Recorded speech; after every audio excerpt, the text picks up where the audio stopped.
All right, so you guys have sent in some pretty wild stuff this week. Yeah. About this Sun Country Airlines flight, Flight 593. Wow. It was supposed to go from Minneapolis to Mazatlan, Mexico, Right. but it ended up making an unscheduled landing in El Paso. Oh, wow. And the reason they gave Yeah. was a security concern, Oh, boy. which obviously, Of course. that gets the FBI Oh, that involved. way. Yeah. So yeah, it sounds like a movie.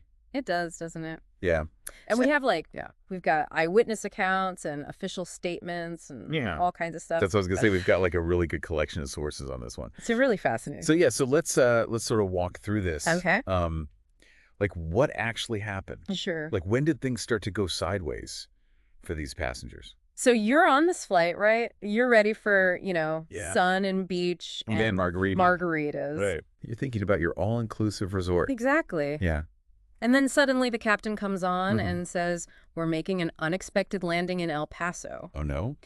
Turns out a passenger found a note. A note. A note. That's so scary. Like just the idea of like finding a note. Yeah. What did the note say?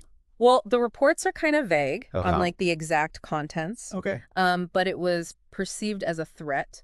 Okay. Serious enough to divert the whole flight. Wow. And bring in the FBI. So knowing that the FBI was involved. Yeah. I mean, what were your initial thoughts on this? I just thought, wow, the pressure on the authorities to like respond so quickly to something like this and decisively. Like imagine you're an FBI agent and you have to figure out, is this note credible? Right. Is this a real threat? Right.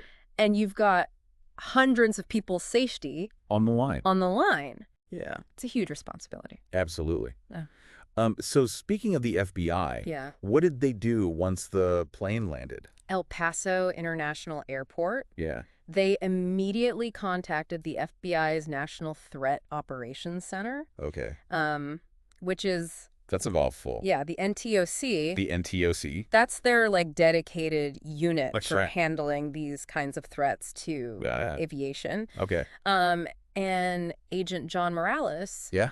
who was the lead investigator on this, Okay. he said like right away Yeah. that their priority was the safety of everyone on board. Right. So they were very thorough. Okay. They interviewed all 156 passengers to get to the bottom of this. Yeah, I bet those passengers were pretty freaked out. I can't even imagine. Just sitting there being questioned by the FBI. It must have felt like a movie. I know, right? Yeah.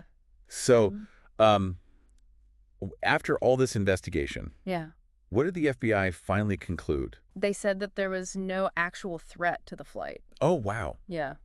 So it was a false alarm. It seems like it, yeah. But, I mean, still, that whole ordeal must have been... Oh, yeah, absolutely. So scary for those passengers. Absolutely.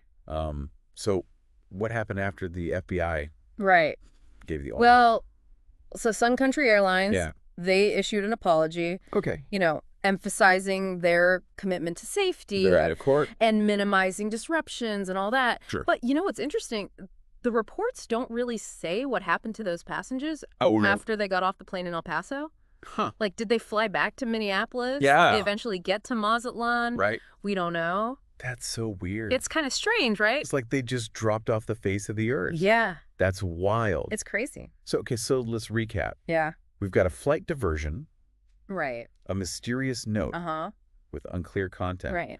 A full-scale FBI investigation. Yeah.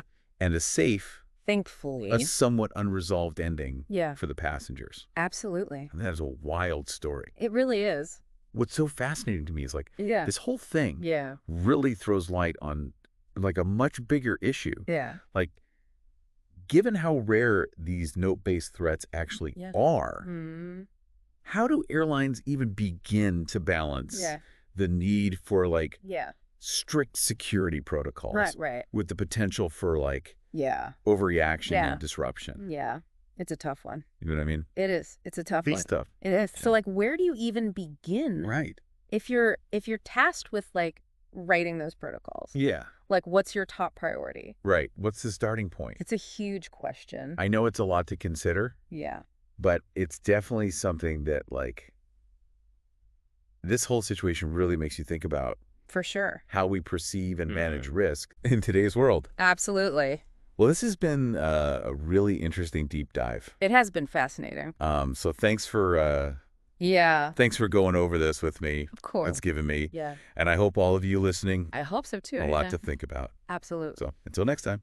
See you later. Stay safe out there. Bye. Bye.